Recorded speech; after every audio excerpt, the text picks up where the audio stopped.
Nepali communist पार्टीको कसैको व्यक्ति अथवा संस्थागत अभियान नभएर सबैको इन्डिभिजुअल अभियान। सबैलाई राम्रै लाग्छ, काङ्ग्रेसलाई पनि लाग्छ, एमालेलाई पनि लाग्छ, नेपाली कम्युनिस्ट पार्टीलाई पनि लाग्छ, राष्ट्रपालाई पनि लाग्छ। सबैको उद्देश्य राम्रो गर्ने छ, त्यसो भएर यहाँ काम गर्ने जति पनि सङ्घ संस्थाहरू, विभिन्न कर्पोरेट कम्पनीहरू, विभिन्न व्यक्तिहरू, सामाजिक अभियन्ताहरू जति पनि हुनुहुन्छ उहाँ राम्राका लागि गरिरहनु भएको छ। ती राम्रा जोड्ने अभियानमा हामी लागेका छौँ र सबैको राम्रो खोजेर देश सुन्दर छ, देशमा सद्भाव छ, हामी सबै मिलेर देशलाई सुन्दर बनाउन सकिन्छ, सद्भावयुक्त बनाउन सकिन्छ।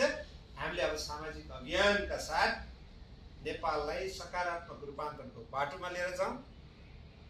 सामाजिक सञ्जाल मार्फत फैलिएका नेगेटिभनेसलाई त्यही मार्फत पोजिटिभ बनाऊ। हाम्रा कन्टेन्टहरू क्रिएट गर्दा नेगेटिभ होइन, पोजिटिभ कन्टेन्टबाट पनि धेरै भ्युजहरू आउन सक्छन् भन्ने ती कन्टेन्ट क्रिएटरहरूलाई पनि हामीले यो सन्देश दिन चाहन्छौँ, त्यो माध्यम बताउन चाहन्छौँ। त्यसैको बारेमा आज संक्षिप्तमा मैले कुरा राख्नेछु।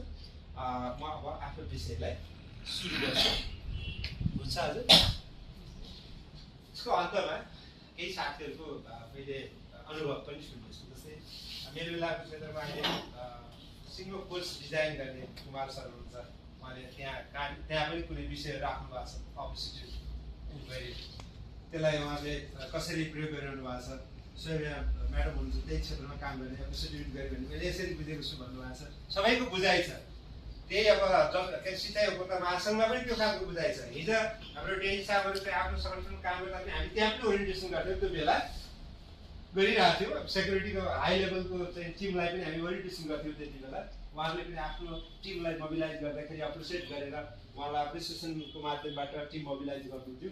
उहाँका फोकसका आफ्ना रुचिहरू अथवा आफ्ना केही भावनाहरू राख्न चाहनुभयो भने थोरै 1-2 मिनटमा हामी अन्तमा राख्नेछौँ। म फर्स्टमा अप्रिसिएटिभ इन्क्वायरीको बारेमा थोरै संक्षिप्तमा केही कुरा राख्नेछु। अप्रिसिएटिभ इन्क्वायरी व्याख्या गरिने छैन, छोटोमा जान्छु। अप्रिसिएटिभ इन्क्वायरीले आखिर यही म शीर्षकमै अलिकति क्लियर पार्न चाहन्छु। हाम्रो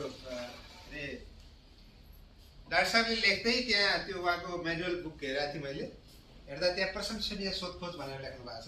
इन्क्वायरी भएको हुनाले सोधखोज लेख्नु भएको हो। यहाँ फेरि कतिपय साथीहरूले सकारात्मक सोधखोज भनेर लेख्दै गर्नुहुन्छ।